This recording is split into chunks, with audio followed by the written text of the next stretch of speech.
Welcome back to part 2 of How to Tell Wild Animals by Caroline Wells. We will begin with stanza 4. Hope you understood the previous 3 stanzas. Now let us continue.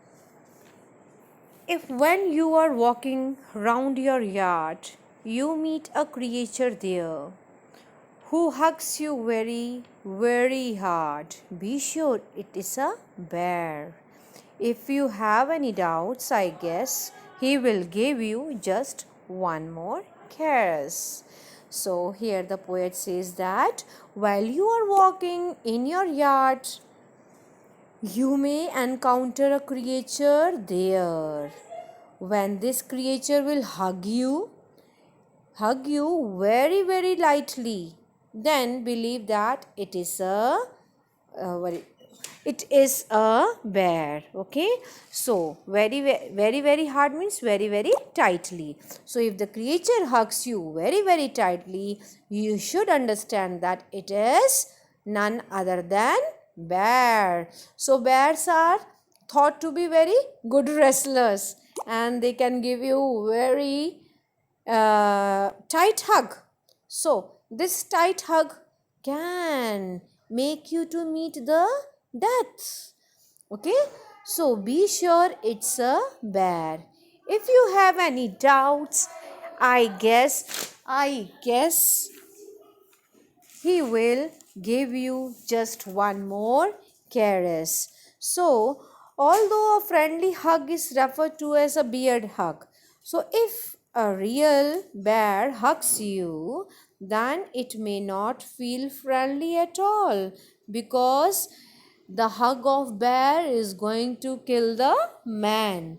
So he says that he further adds that in case of any doubt, you will find that bear will embrace you once again till death. Okay, so in case you doubt about the animal, he will again embrace you and he will make you to meet your death, and then you will understand that it is bear. Got it? So next stanza, how to distinguish, very sorry, though to distinguish beast of prey, a novice might nonplus, the crocodile you always may tell from the hyena thus. Hyenas come with merry smiles, but if they weep, they are crocodiles. So the poet here says that if you want to distinguish, if you are a beginner, novice means beginner. If you are a beginner, you may get puzzled and confused to distinguish between hyena and crocodile. So he tells you the way how you can distinguish between both these animals.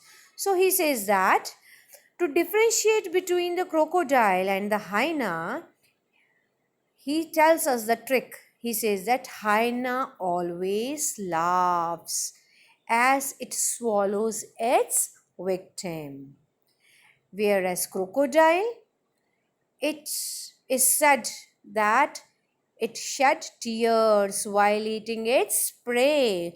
So while eating you up, if the creature cries, you should understand it is crocodile.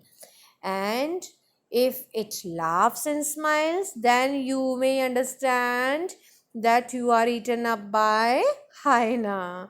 So the poet thus warns the readers not to wait for the hyena to laugh and for the crocodile to weep.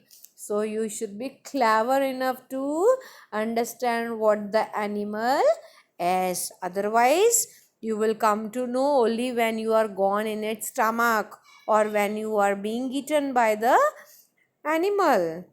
Got it, children? So, let us move further. Last stanza. The true chameleon is small, a lizard sort of things. He hasn't any ears at all, and not a single wing. If there is nothing on the tree, that is the chameleon you see. Okay, so TIS means this. It means this is the chameleon you see. So the poet describes a chameleon in this stanza. He says that chameleon is a small garden lizard. Okay, it doesn't have any ears or wings. Okay, he further says that if you are unable to see the thing on a tree, because chameleons are camouflage, they change their color according to the surroundings. So if you are unable to see the chameleon sitting there on the tree, then you should understand that it is none other than chameleon. Okay, because this capacity of camouflage helps the lizard in saving it from the hunters. So if you cannot see anything on the tree, it means somewhere chameleon is sitting. You should understand very quickly. So this is what given in the poem. So it is quite humorous poem. Hope you might have liked it. Huh? So let us come to the poetic devices, children. If we go to the first stanza, there we will find first stanza. Yes, it is about lion. Yeah. So here you will see any, nothing is I can make out here. Rhyming scheme. Okay, rhyming scheme we will talk about afterwards. Then as second, this is about, come to the third stanza. Let us talk about third stanza. Yes. Here you see he will only lap and lap again. So this is repetition. Can you see repetition there? Lap and lap. So in the lap and lap, then you can see alliteration. Alliteration again, lap and lap again lap and l sound, and sound is repeated here. Okay, then roaming round is the word.